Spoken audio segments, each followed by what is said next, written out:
Thanks for tuning into the Pre-Patch Podcast. Check out these patch notes. We talked about Microsoft and their shittiness and whatever else, and Ubisoft has been in the news forever, and we're going to continue the fucking train with Ubisoft. So there is a lawsuit that alleges that it illegally shared Ubisoft store customer data with Meta. This is actually a very big deal. Like, this is a huge deal, and this It's a could, huge breach in of fact, fucking security, man. the fucking The final linchpin. nail, like, that lets it all go. Yeah. Because I mean, like, there's a lot of things that, you know, the American or the world will like stand for and be okay with, right? Like, you can you can have shitty games at shitty prices and all that kind of stuff, but the moment that you start giving away people's data without them knowing about it, and just in turn, like, be like, because this is happening, like, let's be honest, like, what fucking company is not giving out their data, right? PPP predicts. I was right. Ubisoft is PP going out of predicts. business. Yep. I was right. My first one. Yay! I'm actually happy about this. This is happy. Hold on. Happy but sad. Let me be clear, because I don't want people to jump at me like, oh, he wants to see something wrong. No, I actually want the company to do better. Like, they have been putting out shit, and all these things are compiling on top of each other for all of this to come out now after like 2 or 3 year games just tanked. It's making sense. Making sense. Yeah. Yeah, this is bad though, man. Like, Tony, I know that you're kind of in that field of like cybersecurity and everything like that, but like this is huge, man. Like, the suite states that they're violating Video Privacy Protection Acts, the Federal Wiretap Act, and the California Invasion of Privacy Act. And the plaintiffs are also stating that both of whom purchased multiple games from the Ubisoft store individually and on behalf of all others similarly situated, are seeking financial damages of an order compelling Ubisoft to either get rid of Pixel or obtain consent from its users to share their data, which is, they already did it. Like, yeah, there's nothing nothing to fix there. Like, it's already done, bro. Like, but like, here's what I was saying is that like, the thing about it, this stuff already happens all the time. Like, your data, like, the world. Well, you look at that. You need to you look at that understand. huge data breach that we had recently, where like pretty much everybody in the United States' fucking bullshit got leaked because of Our some socials stupid and ass stuff. Yeah, because of some stupid ass fucking background check place that had no reason to have that information. First off. But what I'm saying is, like, companies sharing information, sharing data, whatever else. Like, what I want everybody to understand, right? And if you don't understand this, you need to understand it very quickly. You are the product.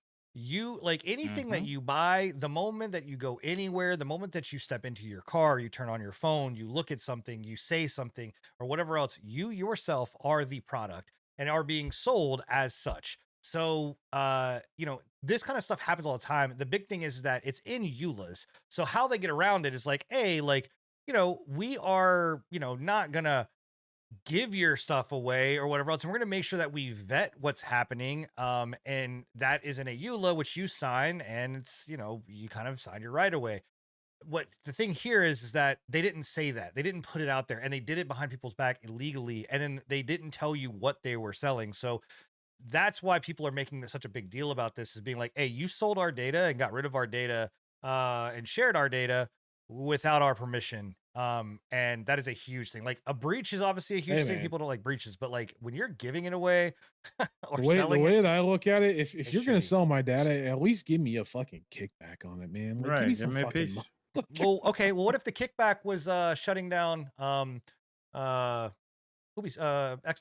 Would you be happy with that? No, I really won't. No? Unfortunately. No? Okay, well, that's good. I'm in the same.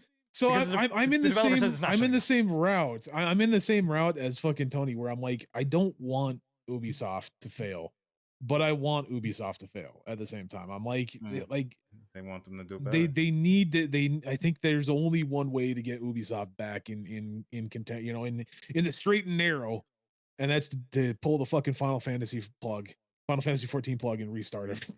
Like, burn it all down, boys. Another thing with this though, right, is from what like remember we discussed all of these other projects that they said were supposed to be dropping. I do not with X Defiant, and all these other games. I don't know. I really don't know with this lawsuit if this Assassin's Creed is going to drop. I I've been don't. saying, I I've don't said, think it bro, I will. called it, Yeah. bro. I said the game was not coming out. I said it last Like, time. I said it last time as well. I really don't think that I like understand. I understand they have money behind not it, just the whole but situation, like not just all the lawsuits that they're going through, not just all the issues that they're having with their backers and everything like that, but just the issues that they have strictly with the fucking game, right? The mm, amount of issues they're having with Japan, the amount of issues that they're having with trademark issues on that side, right?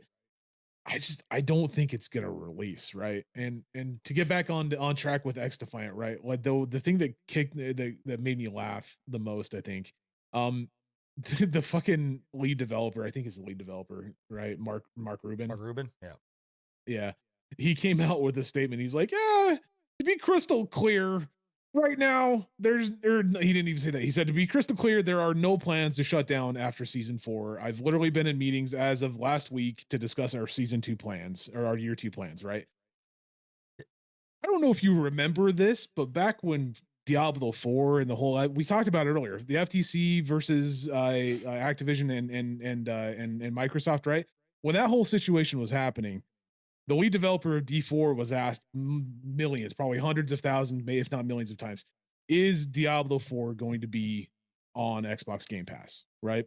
And he came out and said, as of right at this time, what was the fucking He exact basically said, like, no, like it's not coming right terminology? now. Like we're not looking at bringing it to Game Pass, uh, and coming out. Um, I Yeah, he yeah, said he said that there are no plans to bring Diablo 4 to Xbox Game Pass, right? And I said, we all said, or like, I think me and you said at least, said on the podcast, another PP predicts. We were like, that is bullshit.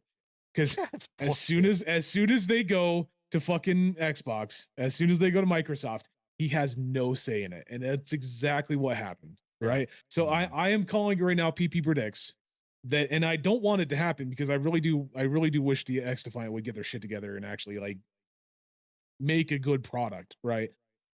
I'm calling it now. If Ubisoft fucking gets bought out, or even if they don't, he's not in the loop, and whatever the fucking higher ups are saying is what's going to happen. Here's my question: So why do they keep if going X after X Defiant Defiant does so not, bad? Like, yeah, because it's not doing well. If X Defiant does not do well in the next year, probably, or if this next season doesn't do well, I would not be surprised if that's on the chopping block.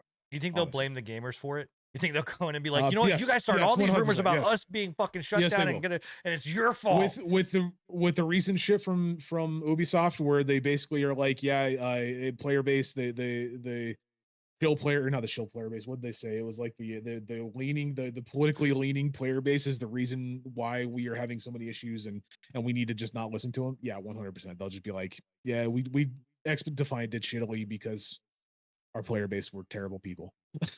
Okay, well, let's talk about player bases a little bit. Well, let me ask this, Bill. I mean, you're kind of you know you were in X Defiant. You played some X Defiant. You enjoyed X hmm Defiant. I know Scruffy was kind of the main like kind of X Defiant. What are your thoughts on X Defiant? And can it survive?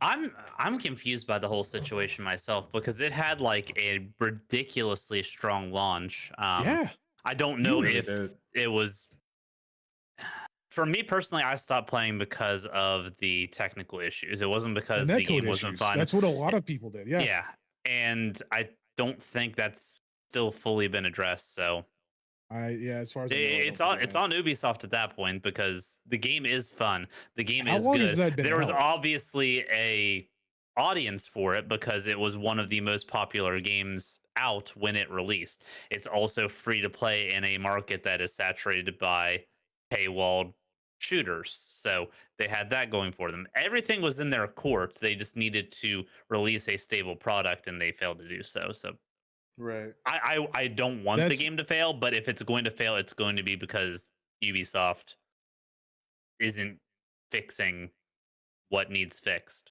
So that game X Defiant has been out for 4 months. It released in May, like late May, like May 21st, if I remember correctly, right? Like May 20th, somewhere around there. Somewhere Been around out for there. four months, and they have had so many issues and so much drama and so much bullshit surrounding their entire platform, right? That's crazy, man. 4 months. I thought that it had been out for a year. No, No, no. no. That's insane. I mean, it was supposed to. Like It was supposed there's to have dropped already a while ago, rumors. but it never, you know. There's already rumors of it being shut down. That's crazy, dude. Hey, it lasted longer than Concord. Hmm. You know. Who told Mm-hmm. you? Mm-hmm. I don't know. I mean, you know what? I was Bill, you brought up something that I was thinking about today because I was just looking at like player numbers for games like Throne and Liberty and New World and all that kind of stuff, right? And Yeah. what it just what hit me was almost this like and we've talked about it before, but it was this wave of almost like sadness and sorrow for a couple things. One, because I want games to be better. Like we deserve, as gamers, we deserve games to be better when they launch, right? But also because gamers have turned into the fucking EXP blood bags in Vampire of just soaking up shit, waiting for these companies to fucking devour us. Like with just like wanting the next thing and wanting the next thing and wanting the next thing, right? And it's just like you see the players just drop off, right? And even if it's a hit, it just drops to the floor. And it's like, because there's just always something new right there at our fingertips. So it's just like, hey, like this game's really, really popular. Nah, it doesn't matter anymore. We're going to the next thing. Hey, this game's really, really popular. Nah, it doesn't matter. We're going to the next thing. Like, and you see it time TikTok and brain. time. Yeah, and time again. And it is sad. I mean, again, X Defiant, these games did not launch perfect, right? And you know, no game launches perfect, but they are, you know, there are some that are better than others. It's just, I don't know. Like, I don't know if a game can survive anymore. Like what is surviving in a post 2024, you know, or 2020 style game? Like or you I know, mean, Yeah. when you I say mean, it like that, that makes sense. That and we totally talked makes about it. sense. We talked about it way earlier in the year. The games that people continue to go back to, like the most played games, are games that are 5+ Minecraft. years old because they are your Minecrafts, your Fortnites, your Yeah. War Zones, like the tried and true that gained their audience back then. And it's just so hard to punch in and actually claim an audience for yourself these days because there's too many But you giants know, already existing. so I also have a bit of a bone to pick with that as well. Is like we, like you said, we are kind of like we're like self prophesizing morons as gamers, right? Like we sit thanks. here and we're like, I want a good game that I can sink my teeth into. I need a good game that I can sink my teeth into, right? And then we go and play the game, and we're like, we're struggling to find things that we don't like about the game, and that makes no fucking sense to me in some Oh yeah. instances.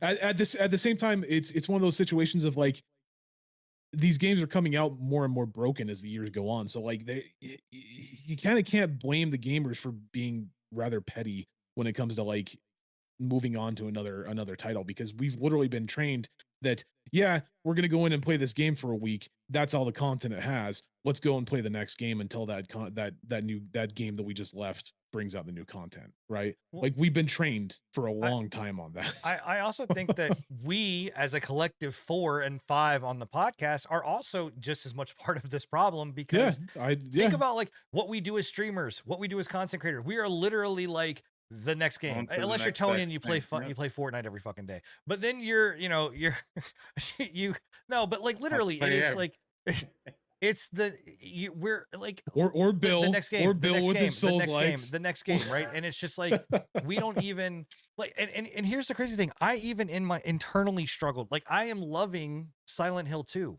I'm enjoying the shit out of that game. But as I'm seeing other games come out, right, and drop stuff, I'm like, I want to go play that. Like, and I'm just like, I'm not gonna stop. I don't. I want to. I'm just gonna. I'm getting bored with Silent Hill 2, so I'm gonna go play this, right? And it's like, holy fuck, man, I'm enjoying the shit out of this. Like, Attention spans Armored are Core. shorter for games. yeah, Yes. dude, I'm a Yeah. fuck. I love Armored Core to fucking death. That is a masterpiece of a fucking game, and I grew up playing that game. I've maybe put 4 hours into it. Like, I that's will sad. say, motherfucker. I will say, motherfucker. I'm still playing Helldivers. Hey, I'm good. still I'm I'm happy still for playing you, I'm but still you playing are. Space Marine. But like, if you look at the community that talks about the gaming space, right? The news, or whatever, they are going to look at Helldivers and go, "It's a failure." Or not a failure, Well, but they have. Yeah, it is they failing. already have. Now, Yeah. again, take out all the bullshit, but like, you just look at like the player, because they're just like the player numbers aren't there, right? Yeah. Or you look at Warhammer. Warhammer is a great game. Warhammer 40K, exact same. Literally 2 weeks after the launch, they are going, that game is dead. No, Yeah. the news, the Yeah. reporting on Warhammer is like, oh, it's dropped 80% of its player base. Well, I mean, okay, but like, I don't know. We're so conditioned to just be like, what's the next thing? What's the fucking next thing? What's the fucking next thing? You know, it's sad. I don't know, TikTok brain. Yep. Thank you for checking out the patch notes. If you enjoyed this small selection from our podcast, come join us every Thursday at 10:30 p.m. Eastern for the full unfiltered pre-patch podcast. And check out our past shows on anchor.fm/prepatch podcast.